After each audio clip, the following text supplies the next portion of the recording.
Boa noite a todos e a todas. Sejamos muito bem-vindos, recebidos e acolhidos nesta casa, que nos é muito cara ao coração. E é muito bom estarmos aqui hoje, num feriado, estudando um pouquinho o Evangelho de Jesus, procurando essa aproximação com o Mestre, fazendo essa escolha. É muito bom estarmos aqui juntos no dia de hoje. E o nosso tema vai acontecer, vai fluir, que a espiritualidade nos ilumine, nos abençoe nessas colocações, a partir de uma obra que, aos nossos olhos, tem um valor muito grande. É um romance histórico do benfeitor Emmanuel, é o Ave Cristo, que nós acabamos de conversar um pouco sobre ele. Tivemos um trabalho aí realizado por corações queridos, vários amigos, lá na outra Casa Espírita, na SEAC.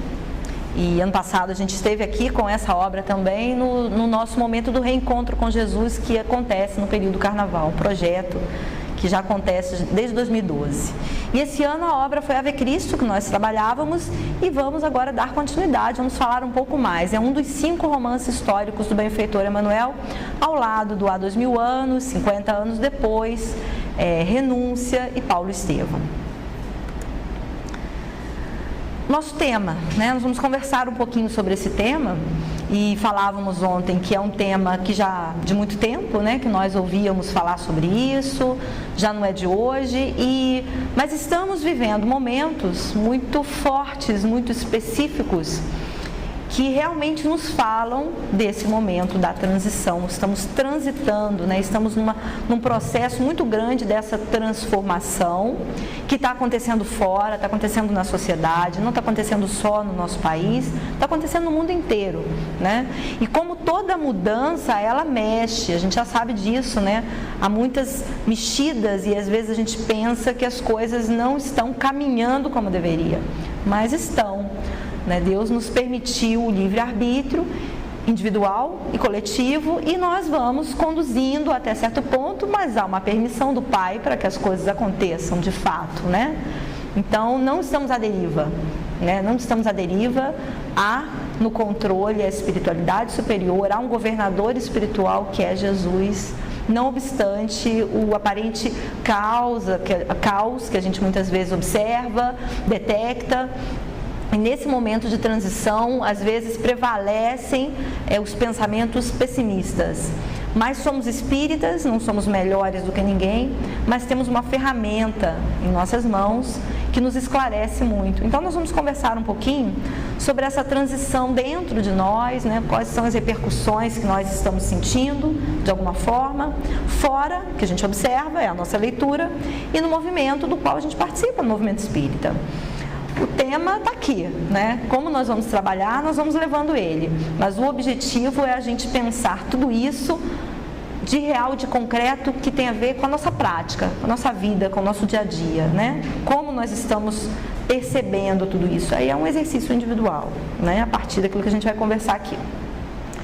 Nós trouxemos uma colocação de Kardec, que está lá no capítulo 2 do Evangelho segundo o Espiritismo, no item 7, que nos fala assim: em vez dessa visão acanhada e mesquinha de berço túmulo, que nos concentraria aqui na vida atual, que faz do instante que vivemos na Terra único e frágil eixo do porvir eterno, o Espiritismo mostra que essa vida não passa de um elo no harmonioso e magnífico conjunto da obra do Criador. Por que nós começamos com essa colocação aqui de Kardec? Meu reino não é deste mundo, O capítulo lá do Evangelho segundo o Espiritismo. Para a gente pensar que tudo que nós estamos vivendo hoje, em termos sociais, econômicos, e de costumes e de todas as coisas que estão acontecendo, na verdade é uma consequência de escolhas que foram feitas individualmente e coletivas. A gente foi escolhendo caminhos a partir do momento em que nós somos criados pelo nosso Pai, por Deus. Todos tivemos essa mesma origem, cada qual no seu momento. E quando a gente começa a ter uma caminhada, tem a questão da consciência de nós mesmos e tem livre-arbítrio.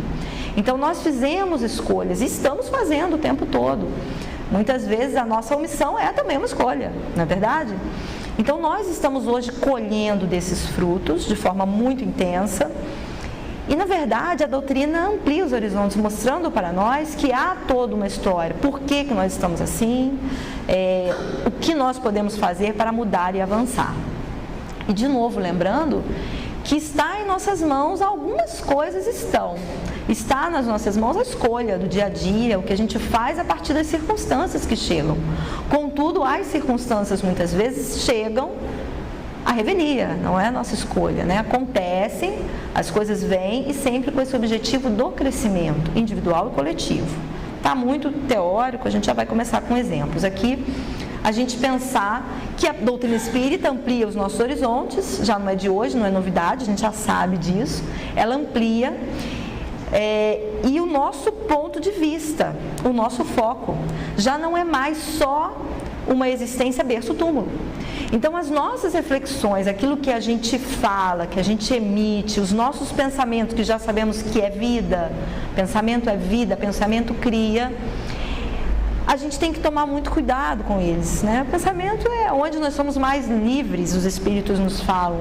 É dessa forma que somos mais livres, pelo pensamento. Então a gente tem que cuidar mais do que nunca, porque estamos vivendo momentos tensos de transformação e de regeneração, de oportunidade para isso.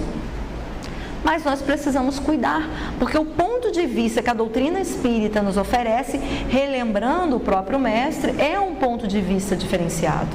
O foco que a gente dá deve ser outro. Não é um foco da ingenuidade, o mestre não quer isso de nós, ele quer muito pelo contrário, ele quer o nosso crescimento. Daí essa doutrina tão rica que chegou no momento oportuno e chega justamente no momento em que a gente já tem maturidade intelectual para entender algumas coisas que não tínhamos à época dele, quando esteve conosco. Quantas coisas que ele não ampliou, disse, mas que ficou ali em semente, porque não tínhamos condições ainda de entender. Hoje nós já temos. E teremos mais para entender outras coisas que está na doutrina, já está no Cristo, já está na doutrina e a gente ainda não percebe, não é verdade? Então o nosso ponto de vista, ele deve ser diferente. Isso deve se refletir nos nossos comentários do dia a dia, na nossa relação com esse outro. E aí nós temos as redes sociais, nós temos a nossa conversa, nós temos a nossa forma de nos colocarmos. Só isso, por si só, já deveria ser um objeto de ocupação, não preocupação, mas ocupação nossa, porque já não podemos entrar pelo mesmo caminho do pessimismo crônico, que muitas pessoas estão inseridos nisso. De perceber que está tudo ruim, de que está tudo um caos, de que é assim mesmo, de que a violência aumentou, né? Então, realmente nós estamos tendo uma mexida nessa água, a movimentação está acontecendo, é nítido isso, a gente percebe, mas ao mesmo tempo a gente sabe que há um direcionamento, há um objetivo a ser alcançado. Como nós chegaremos, o que faremos, a nossa conduta, a nossa postura para alcançar esse objetivo individual e coletivo, que é a evolução, que é o progresso, aí é responsabilidade de cada um de nós. E aqui entra também a nossa postura nas redes sociais. Eu já tenho um tempo que eu não tenho utilizado o Facebook por uma questão de tempo mesmo, né? Mas a gente observa, né, muitas pessoas perdidas. Mas temos um modelo, temos um guia que já não é de hoje. E a doutrina nos ajuda a entender esse modelo e guia. Não é algo para eu usar só quando eu estou aqui dentro, né, da casa espírita, quando eu estou nos trabalhos vinculados à doutrina. É um modelo e guia para usar no dia a dia. Tudo que a gente precisa em termos de nossa conduta, dos nossos valores, das nossas escolhas, já está no Cristo. Nós é que precisamos nos esforçar para nos elevarmos, para trazê-lo para o nosso dia a dia. Né? Trazê-lo não no sentido de diminuir o que Jesus trouxe, mas no sentido de lançar luz no nosso dia a dia, para que a nossa postura seja diferenciada. Não é uma questão de arrogância, claro que não, a gente aprende com Jesus justamente a humildade, mas entender que nós já não podemos sair por aí fazendo críticas a esmo, aleatórias, né, de algo que nós fazemos parte desse contexto todo, não é verdade? Está como está porque nós, de alguma forma, temos um vínculo com tudo isso. Falávamos rapidamente ali, conversávamos, né, com algumas companheiras muito queridas, né, da casa, dessa mudança. Cada lugar, cada cidade, cada estado tem as suas mudanças, tem as suas nuances, né? E não é por acaso que nós estamos onde estamos. Não é por acaso que vocês estão aqui em Cascavel, que é mais tranquilo, né? Dá oportunidade aí de ter acesso a coisas que talvez não teríamos em outros contextos, cidades maiores, em que o ritmo de vida às vezes dificulta, né? Às vezes até um próprio estudo da doutrina. Mas hoje a gente já não tem mais essas desculpas, porque nós temos acesso também pelas redes sociais aos estudos, né? Falávamos do Facebook, mas hoje, por exemplo, se a gente não tem condições de ir até o estudo está lá. Já está lá no YouTube, por exemplo, não é verdade? Então é uma questão de escolha. Mais do que nunca, nesses momentos de transição, nós somos convidados a observar a nós mesmos, a observar o que está acontecendo, a lançar luz sobre tudo isso a partir do que a gente está aprendendo com Jesus. Tudo bom? E mudar naquilo que já é possível, naquilo que está nas minhas mãos, está no meu controle, com as minhas escolhas pequeninas do dia a dia.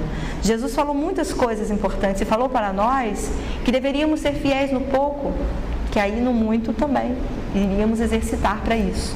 Então é no dia a dia, é na minha posição, é na escolha que eu faço, é na valoração que eu estou dando para as coisas, para as pessoas, é o foco. Sabe o foco? Para onde eu lanço luz?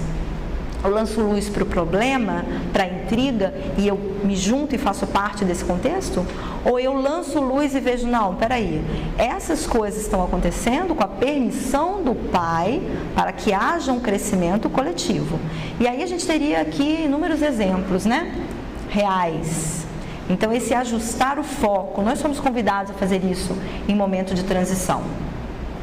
E aí, como nós falávamos no início, que nós vamos usar a partir do Ave Cristo, que é uma obra que muito cara ao nosso coração, nós usamos aqui dois personagens reais, né? Estão lá no livro e reais, porque a história do livro não é uma história de ficção, tá?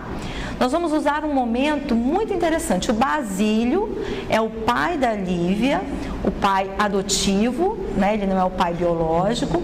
E ele já está no plano espiritual, no trecho que nós destacamos. Ele já está no plano espiritual, ele desencarna. E a Lívia está no momento de grande testemunho.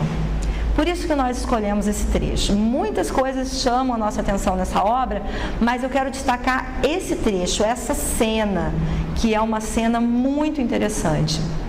A Lívia foi separada do pai quando ela foi junto com outras pessoas, né? Foram presas essas pessoas por conta de uma perseguição que acontecia. A história se passa no século III da nossa era cristã.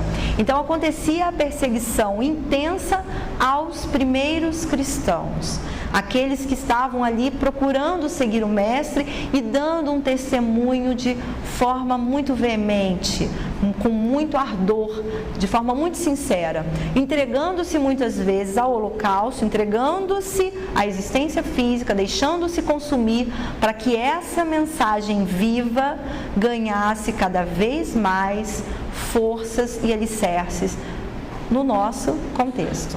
Para que hoje nós tivéssemos acesso a essa doutrina, que é claro que foi deturpada durante um tempo, e há muito joio misturado aí também, mas para que essa doutrina do Cristo chegasse até os dias atuais, muitos cristãos, muitos seguidores de Jesus deram a própria existência física.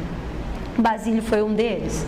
E a Lívia, junto com um grupo de pessoas, eles foram separados. Só que a Lívia foi poupada, né? Existia uma pessoa lá, um romano, que poupou a vida da Lívia porque ele tinha interesses, né, com ela. Mas ele não consegue nada com ela, como ele queria, né, da forma como ele queria, que seria com a adesão dela. Ele não consegue, ele faz uma proposta para ela muito interessante para poupar a vida dela, mas ela não aceita. E ela acaba sendo cega, né? Acabam cegando ela por ciúme, por intriga, e tem toda uma construção, há todo um contexto aí que não é o caso eu entrar agora. Mas onde eu quero chegar é isso. Lívia, que havia sido presa, o pai dela já havia desencarnado, ela não tinha essa certeza, mas ela tudo levava a crer. Ela estava completamente sozinha, né, naquele contexto, e cega. E ela é deslocada de onde ela estava, de onde ela estava na prisão, para um outro lugar, para uma outra cidade. Ela vai para uma outra cidade. E aí, ela é deixada nessa cidade. Então, só para a gente imaginar a situação da Lívia, né? Cega, conduzida por uma pessoa que ela conhecia, ela achando que era um amigo, mas não era, né? Para uma outra cidade que ela não conhecia, ela nem sabia, com a promessa de que ela encontraria com Tassiano, né? Um companheiro, alguém que ela conhecia, que confiava, né? E isso não vai acontecer, tá? Ela é deslocada da prisão e ela vai para essa outra cidade e fica lá, é deixada sozinha. É de dia ainda, ela está cega, mas ela sabe que é de dia, pela movimentação das pessoas, pelo barulho, pelo sol. Então, ela é deixada. E ela espera, né? Porque a pessoa que levou ela falou que era para ela esperar ali, que ia trazer o Tassiano, ia trazer notícias, né? E ela fica. O tempo vai passando e ninguém volta, ele não volta, nem quem deixou ela ali, que foi o Teódulo, e nem o Tassiano. E ela fica sozinha. E aí ela começa a ficar um pouco inquieta, ficaríamos também, né? Vamos só tentar imaginar, né? Se fosse conosco, vamos tentar imaginar, né? Você apartada de quem você confiava, era o pai, sem ninguém, é levada para um outro lugar que você não conhece e você está cega, ela não enxergava. Sozinho, o tempo ia passando. E é claro que ela começa a ficar no estado de aflição, mas ela, né, pensa em Deus, ela já era cristã. E ela tinha uma referência muito interessante, que é o próprio pai, o Basílio. Então ela lembra dele. E ela imaginando que ele já está no plano espiritual, porque dá a entender que ele havia realmente ido para o sacrifício, porque na hora que prende todo mundo, a expectativa é de que todos iriam morrer. Ela é poupada, né? E aí ela começa a pensar nele e mentalmente ela vai falando com ele. É interessante que o narrador, o Emmanuel, nos conta que ela se contém. Ela não abre aquele berreiro, não faz escândalo, né, para não despertar ali atenção, mas ela busca essa conexão com o Basílio, que foi uma referência importante para ela, né, naquele momento. E é claro, a prece nunca fica sem resposta, né? É claro, o Basílio tinha condições para isso e é claro que ele vem em socorro da Lívia. E é muito interessante a conversa que ele tem com ela e nós destacamos alguns trechos. E ele fala assim para ela: quando o sacrifício te parecer mais doloroso e mais áspero, agradece a Jesus a oportunidade do precioso combate. Ele tinha conversado com ela antes, isso aqui não foi logo imediato que ele falou. Mas é interessante pensar, e eu destaquei, que esse auxílio sempre vem. A gente às vezes não tem essa conexão, essa fé de buscar alguém específico, mesmo porque às vezes a gente busca alguém que está no plano espiritual e esse alguém não pode nos atender. É possível, não é verdade? Mas a gente, muitas vezes, nesse momento de desespero, de testemunho, e todos passamos por aquele momento em que é uma metáfora, vamos pensar que é uma metáfora. Ela sozinha, cega, sem saber para onde ir. Para onde que ela iria? Iria sair dali? Iria para onde? Então, nesse momento em que ela se entrega, que ela pede essa ajuda a alguém que ela confiava, não fica sem resposta. A gente pensar que nos nossos momentos de dores, de aflição, de testemunho, ouvíamos o Eloy falar agora sobre a questão da transição, né? E ele falou, nesse momento, nesse exato momento, muitos de nós estamos atravessando períodos difíceis, de grande aflição, de grande dificuldade, grande conflito individual, não é verdade? E nesses momentos é muito consolador a gente saber que a gente não fica sem resposta. Já sabíamos disso, não é novidade, né? Mas pensar sobre isso, pensar que esse socorro vem. Contudo, esse socorro nem sempre vai vir como a gente gostaria. A gente muitas vezes quer o colo, né? A gente quer o abraço, a gente quer que alguém fale para a gente o que nós precisamos fazer, qual direção, o que fazer. E não é assim que funciona, não é. Porque nós temos o livre-arbítrio, que é um aspecto da lei divina de liberdade, é lei divina. Então, nem Deus, se interpõe, nem Deus interrompe esse livre-arbítrio. Há momentos em que nós somos, livre-arbítrio é cassado, há exceções, né? Mas nós não estamos falando disso. No geral, nas grandes decisões, nos momentos de testemunho pelos quais cada um de nós passa, e nesse momento de transição estamos passando por testemunhos mais apertados, digamos assim, Deus não vai dizer o direcionamento, não há uma materialização divina de dizer, olha, Fernanda, faça assim, escolha isso em detrimento daquilo. Não é assim que funciona. A espiritualidade, os benfeitores, aqueles que podem nos socorrer e o fazem, com toda a certeza, vão nos consolar, vão nos abraçar, contudo, vão também muitas vezes puxar um pouquinho a nossa orelha, dar uma luz para a gente, mas esperar com que nós façamos a nossa parte, que é levantar o pé, né? Essa parte de levantar o pé, de tomar a decisão, de fazer a escolha, é nossa. Quando Jesus nos falou, nos recomendou, aquele que quiser vir depois de mim, depois, porque ele é guia e modelo, então ele vai à frente, aquele que quiser vir depois de mim, que negue a si mesmo, tome a sua cruz e me siga. Negar a si mesmo é o quê? Várias possibilidades, mas o negar a si mesmo é a gente tirar um pouco essa autopiedade, né? Achar que só nós, tantas dores acontecendo, nós estamos num momento que nenhum de nós pode ficar indiferente. Quem é mãe, vou falar quem é mãe que eu sou mãe, né? E que ficou sabendo, não precisa nem ter sentado para escutar a notícia, da morte dos meninos no Flamengo, sentiu, claro que sentiu. Eu tenho um filho da mesma idade dos meninos que, né? Como não sente? Imagina, seu filho sair de casa com sonhos, projetos. Ah, Fernanda, mas está previsto, mas vai falar isso para uma mãe que está sofrendo, né? Então, hoje, nos momentos de hoje, de muitas dores, muitas vezes nós não podemos falar nada. Nós nem precisamos falar nada, mas precisamos nos solidarizar com as dores. Na certeza de que tudo acontece com a permissão do Pai, mas de que nós estamos num momento de muitas dores. E a questão da lama? Eu nem sentei para ver, mas a gente fica sabendo, eu estava lá pertinho, né? Pertíssimo. A moça que trabalha comigo estava lá em casa na hora que aconteceu. Eu fiquei sabendo por ela, porque ligaram para ela, porque ela tem parentes lá, mas não aconteceu nada com eles. Antes de aparecer na televisão, então nós ficamos sabendo, aconteceu o deslizamento, meio-dia e 25, o rompimento da barragem, perdão. Meio-dia e 25, meio-dia e meia, meio-dia e 40, não sei o horário, mas o parente dela estava ligando para ela para dizer que estavam bem, que aconteceu, que não sei o quê, mas que estava tudo bem. Antes de acontecer, antes de aparecer a notícia lá na internet, na rádio, na televisão. Ficar indiferente a essas dores não é desesperar, não é achar que está tudo errado e começar a apontar dedo para responsabilidades ou irresponsabilidades. Não é isso. Não é isso que a gente aprende com a doutrina. Claro, tem uma permissão do Pai, mas é sensibilizar-se com as dores.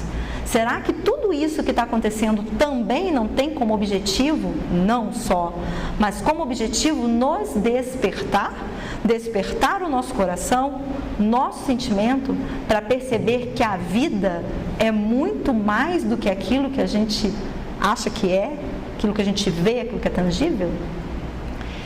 Então, voltando, sem ter saído, né, aqui para a Lívia, ela faz esse apelo e existe essa presença, e ela vê, ela está cega, mas ela vê com os olhos do Espírito, esse pai muito querido, esse Espírito querido Basílio falando para ela. E olha o que ele fala: agradece a Jesus a oportunidade do precioso combate.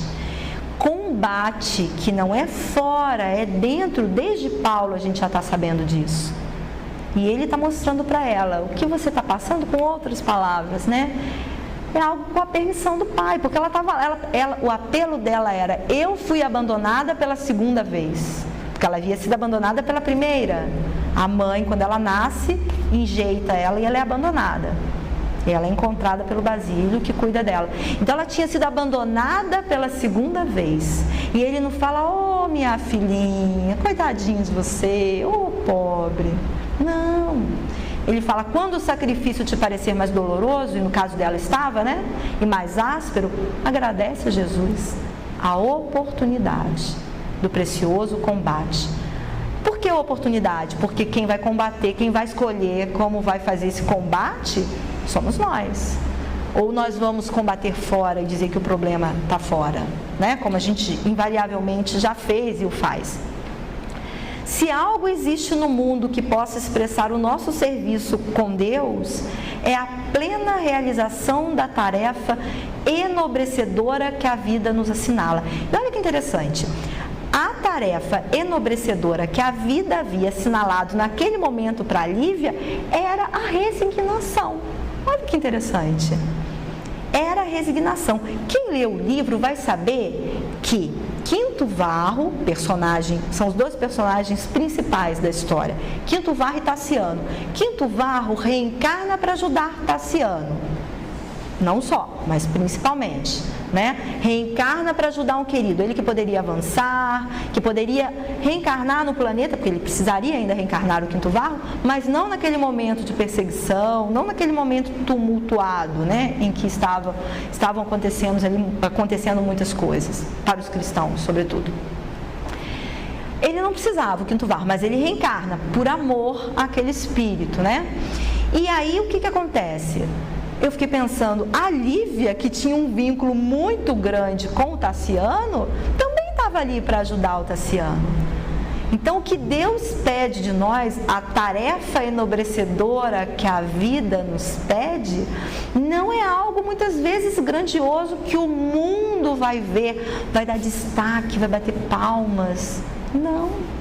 A tarefa enobrecedora que a vida muitas vezes assinala é muitas vezes a resignação diante de algo que eu não posso mudar. No caso dela ali, ela não tinha como reverter, ela estava cega, ela ia fazer o quê? Entrar em desespero? Né? Olha que interessante. E por que o esforço da renúncia? Olha que bonito que ele fala. Não é acessível a todos ao mesmo tempo? Recebe a gradativa imolação de ti mesma como bênção do alto. Não perguntes pelas razões que te impuseram a cegueira física. Não te sintas injustiçada.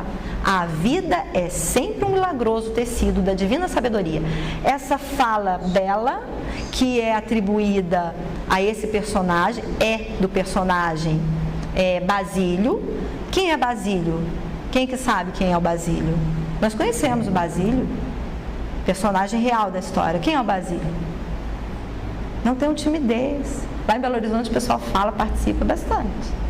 Só pergunta. Quem é Basílio? Ninguém sabe? É o benfeitor Emanuel. Ele nos fala das várias encarnações dele. Ele começa lá como senador Públio Lentulus, no há 2000 anos. Não é? Depois ele é o escravo Nestório, nos 50 anos depois. Ele é o Basílio no Ave Cristo. Ele é o Padre Damiano no Renúncia. E ele é ele mesmo no Paulo Estevão, porque ele aparece lá um pouquinho rapidinho. Ele vê Paulo, ele conhece, ele passa por Paulo, né? Ele não está lá na história. Então Basílio é o benfeitor Emanuel, tá? E olha que interessante que ele fala, gradativa imolação de ti mesma, é gradativo. Então a cada momento, a cada existência, nós somos concitados pela vida a um desafio muito específico e muito nosso. É interessante isso, porque aí não cabe mais a gente ficar julgando o outro, porque eu não sei, né, dos compromissos dele, eu não sei da programação reencarnatória dele, eu não sei nem da minha. Deus não permite que a gente lembre certinho, tintim por tintim, senão também não teria graça, né? Eu saber certinho o que eu tenho que fazer, qual é o desafio. Não, a gente vem com um planejamento, ele está intuído em nós, porque de alguma forma a gente participou desse planejamento, ainda que dizendo sim, eu aceito, né? Eu vou reencarnar, eu aceito. Então, todos nós temos esse planejamento e cada um tem desafios muito específicos. Então, o desafio do Doni não é o mesmo que o meu desafio, mesmo porque nós estamos em contextos bem diferentes. Na verdade, seria injusto Deus cobrar do Doni a mesma coisa que vai cobrar de mim. Como seria injusto Deus cobrar da gente o que a vida cobrou de um Chico Xavier, não é verdade?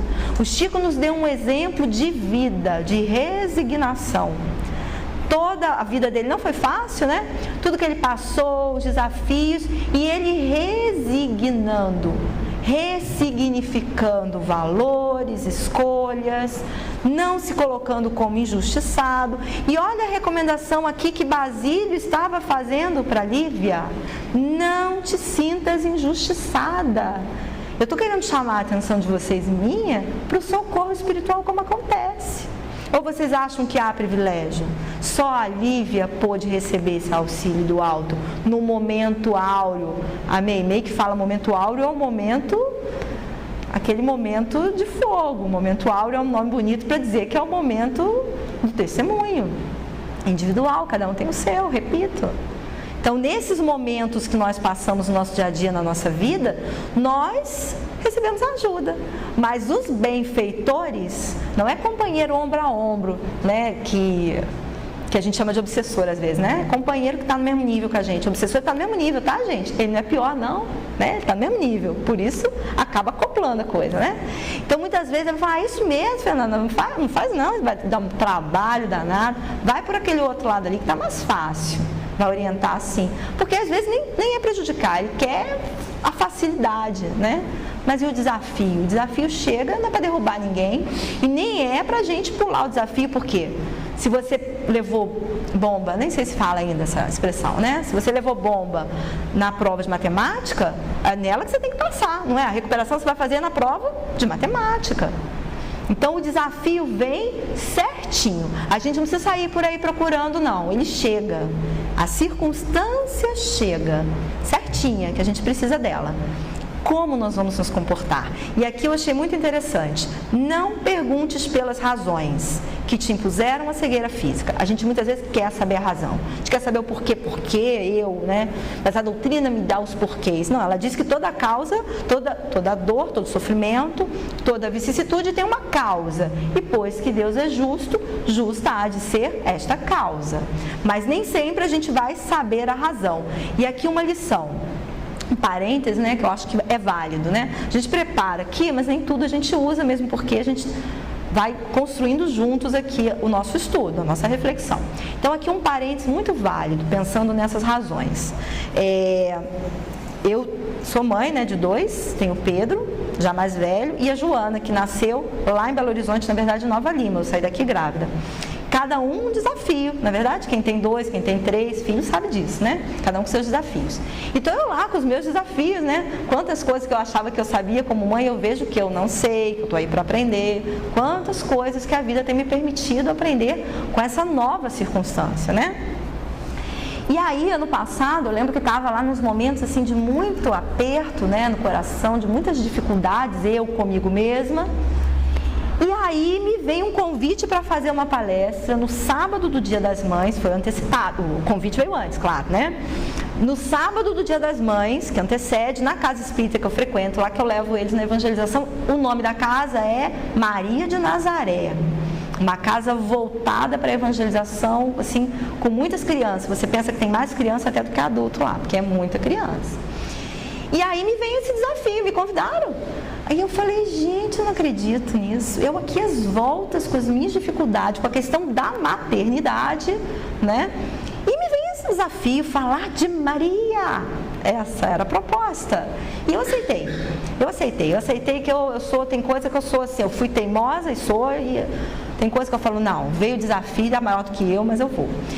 Aí fui ler, não tinha muito tempo, fui buscar e tal. E eu lembro que toda palestra que a gente vai fazer, tem coisas que você sabe que é para você. Tem aquilo que você fala: meu Deus, eu precisava saber disso. Se eu não fizesse essa palestra, eu não ia saber. Era isso aqui especificamente que a espiritualidade queria me mostrar. Olha que interessante. Toda palestra tem isso, todo estudo e específico, né? E aí aconteceu nesse estudo de Maria de Nazaré, porque eu fui pegar o livro Boa Nova, que eu já tinha lido várias vezes aquele capítulo. E aí depois eu peguei um outro livro de Humberto de Campos, falando de Maria, e aí eu fui lendo aquilo e pedindo ajuda ao meu anjo da guarda para montar a palestra. E aí eu achei tão interessante que Maria, não obstante ser um espírito de alta elevação moral, ninguém tem dúvida disso, ninguém questiona isso, para receber o mestre, a gente imagina a magnitude desse espírito, né? Que trabalha com uma equipe muito grande, recebendo, cuidando, amparando os, quem sabe, suicidas. Só um coração materno muito generoso para trabalhar com esse tipo de situação, né? Então, para a gente ter uma ideia de, mais ou menos, né, de quem a gente está falando, Maria Santíssima, Maria de Nazaré. E aí, ninguém duvida disso, eu não questiono, mas ela confiava até o final que Jesus ia ser salvo da cruz. Vocês sabiam disso? Eu achei isso tão interessante, ficar pensando e refletindo sobre isso, e aí eu lá com as minhas questões, né? Então ela confiava que seria assim. E ela não se revolta, porque isso não acontece, né? Jesus é crucificado. Isso não acontece, Jesus não é salvo da cruz. Mas ela achou que até o final, ela achava que alguma coisa ia acontecer. Então, nessa mensagem do Humberto de Campos, na mensagem do Boa Nova que fala de Maria, que é a última que fecha o livro, é o capítulo 30, a gente percebe a beleza da coisa. Nem tudo eu vou saber a razão, nem tudo eu vou compreender. Era isso que eu queria dizer para vocês, que foi o estalo comigo. Nem tudo.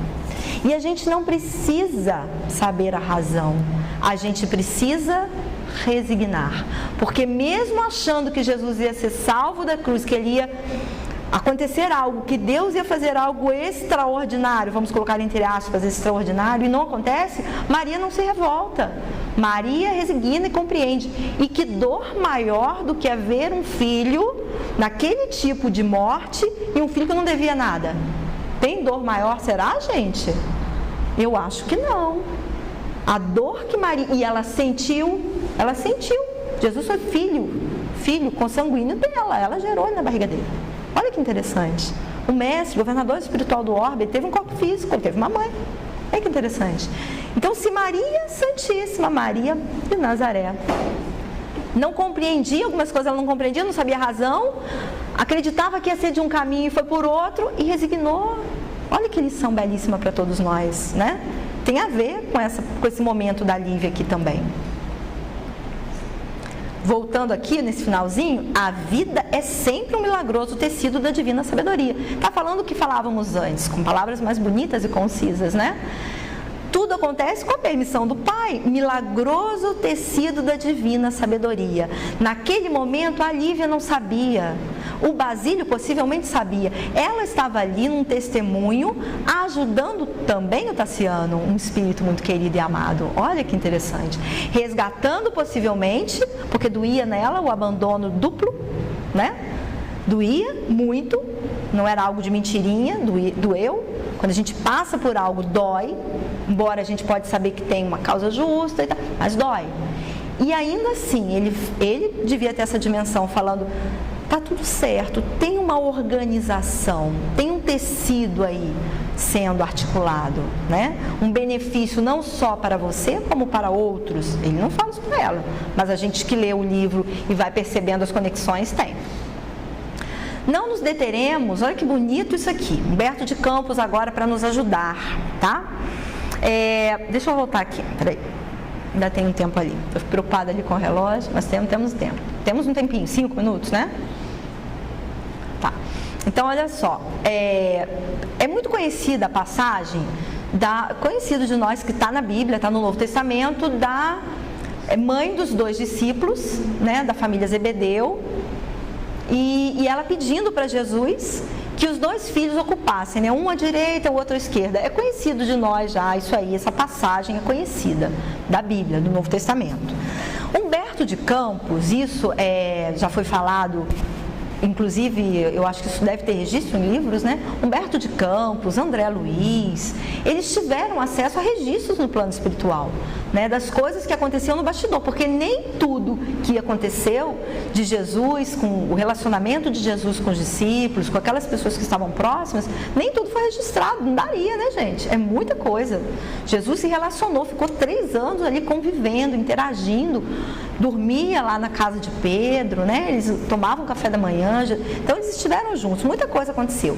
E Humberto de Campos, tendo acesso a arquivos no plano espiritual, ele nos traz esse livro Boa Nova, que é um livro de grande riqueza, porque traz detalhes que não são ficção, detalhes reais desse relacionamento. Inclusive a gente percebe no Boa Nova que os discípulos eram pessoas comuns, fizeram o trabalho do bom combate, cada um no seu modo, no seu ritmo, mas eram pessoas que não vieram, plasmou ali, né?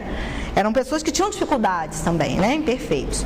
Então Jesus, numa dessas conversas, Humberto de Campos nos fala, com o pai, porque lá na Bíblia ficou registrada a mãe, mas o pai não. Então o pai dos dois meninos, me lembro os dois meninos, era Tiago e João. Tiago e João.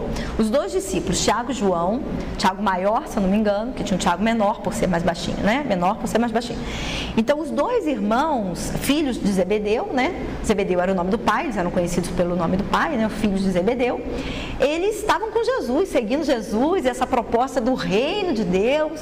E vocês acham que eles entendiam, que eles tinham essa magnitude, que eles estavam convivendo com o governador espiritual do orbe? O que vocês acham? Não, né? Jesus estava ali convivendo com eles gostando, a maioria era judeu, né? Então tinha toda uma tradição da Torá, do Velho Testamento, da questão, então muitas coisas eles entendiam, mas muitas coisas eles ainda não sabiam, ainda não tinham a magnitude de tudo, assim como Maria, como eu falei com vocês. Maria não sabia, olha, o governador espiritual do orbe é meu filho, vai crucificar aqui e vai ter toda uma revolução a partir disso, não, né? Não era assim. Então, eles estavam ali convivendo e passando pela situação.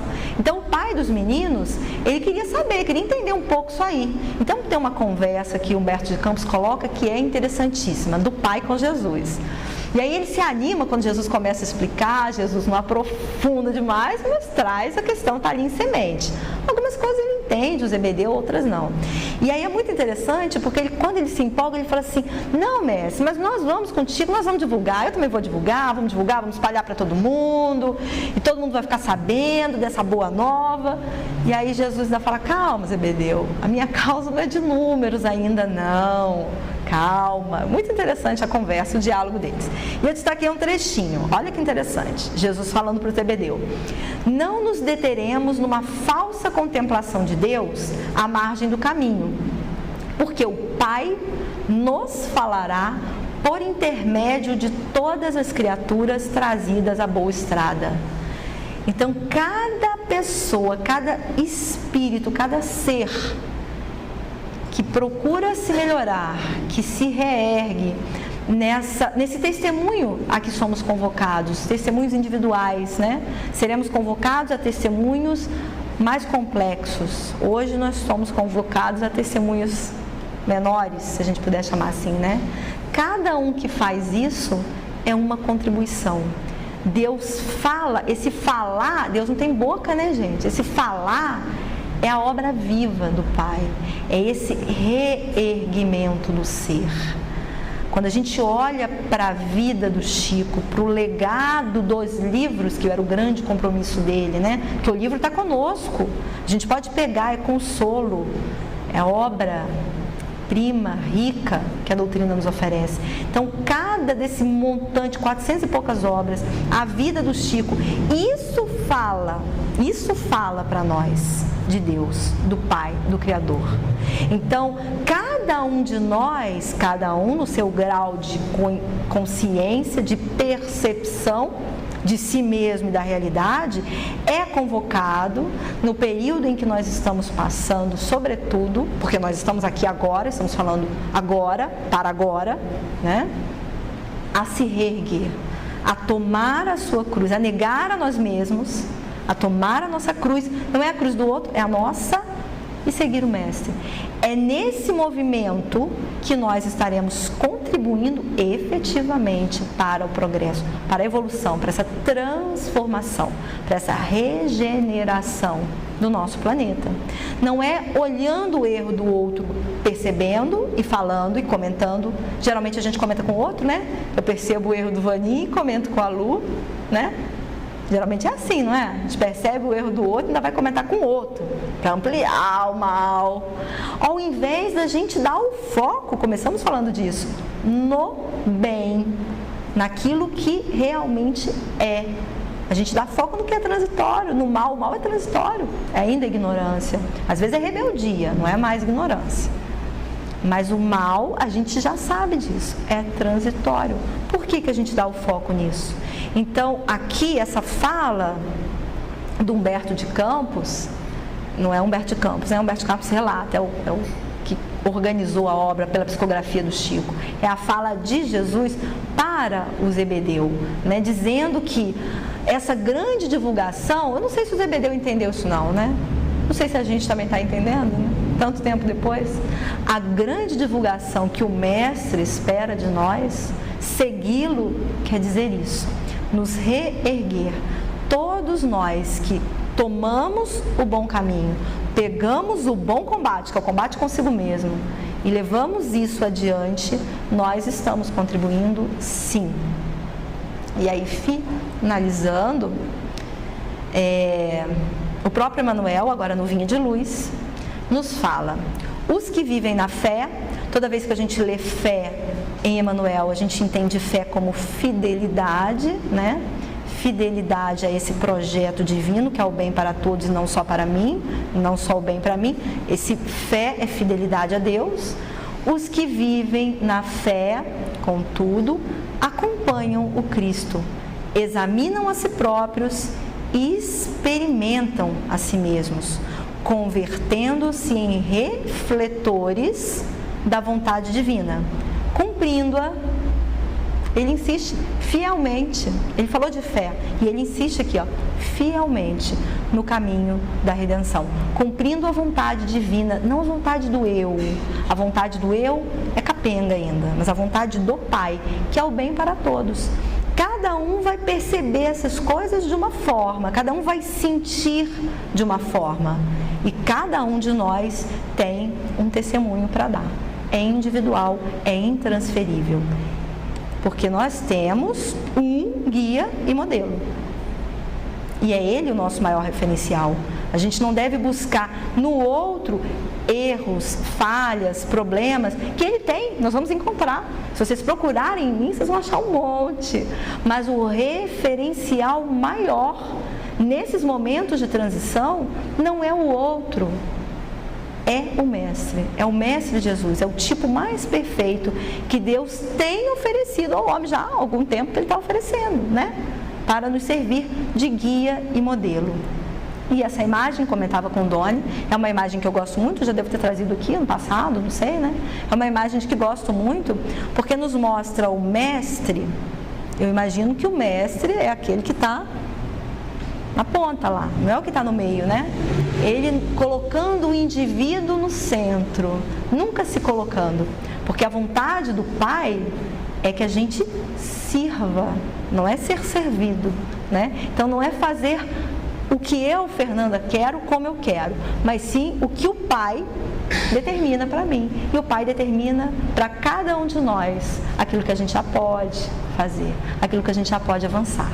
Que esse divino mestre, esse divino amigo, seja ele o nosso maior parâmetro, a nossa inspiração para todos os dias. Muito obrigada pelo carinho e pela oportunidade.